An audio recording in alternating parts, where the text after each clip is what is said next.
திருப்பத்தூர் மாவட்டம் ஜோலார்பேட்டை ரயில் நிலையம் பராமரிப்பு பணிகள் தொய்வாக நடைபெறுவது குறித்து நியூஸ் 7 தமிழ் செய்தி எதிரொலியால் இரவு பகலாக நடைபெறும் பணிகள் விரைந்து நடைபெறுகிறது.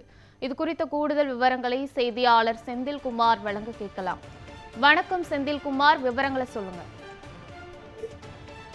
திருப்பத்தூர் மாவட்டம் ஜோலார்பேட்டை பகுதியில் ரயில் நிலையம் செயல்பட்டு வருகிறது. இந்த ரயில் நிலையம் ஆந்திரா, கேரளா, கர்நாடகா போன்ற பல்வேறு பீகார், ஒரிசா போன்ற மாநிலங்களை இணைக்கக்கூடிய முக்கிய ரயில் நிலையமாக செயல்பட்டு வருகிறது. இப்பகுதிக்கு பல்வேறு பகுதிகளில் இருந்து வந்து செல்கின்றனர். இதே போல ரயில் நிலையம் அருகே ஏலகிரி மலை சுற்றுலா தலமாக விளங்கி வருகிறது.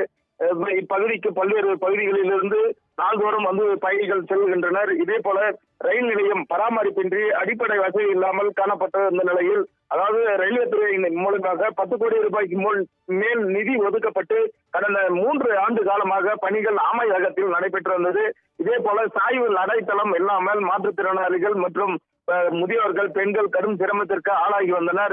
இந்த பராமரிப்பு பணிகள் தாமதமாக நடைபெற்றது குறித்து நமது நியூஸ் 7 தமிழ் செய்தி வெளியிட்டதை தொடர்ந்து 13ஆம் தேதி வெளியிடப்பட்டது. தொடர்ந்து பணிகள் வந்து இரவு பகலாக தற்பொழுது ரயில்வே பணித்துறையினர் துரிதப்படுத்தி பணிகள் நடைபெற்று வருகிறது. இப்பகுதிக்கு அடிப்படை வசதிகள் இல்லாமல் காணப்பட்டது குறித்து நமது நியூஸ் 7 தமிழ் செய்தி எதிரொலியால் தொடர்ந்து இரவு பகலாக ஊழியர்கள் பல்வேறு ஒப்பந்ததாரர்கள் பணிகளை தொடர்ந்து செயல்படுத்தி வருகின்றனர். அதே போல பேருந்து நிலையத்திலிருந்து ரயில் நிலையம் வரும் பாதைகள் துரிதமாக இப்போது செயல்பட்டு பணிகள் முடிக்கப்பட்டுள்ளது.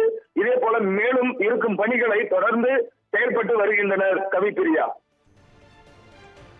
விவரங்களுக்கு நன்றி செந்தில்குமார்.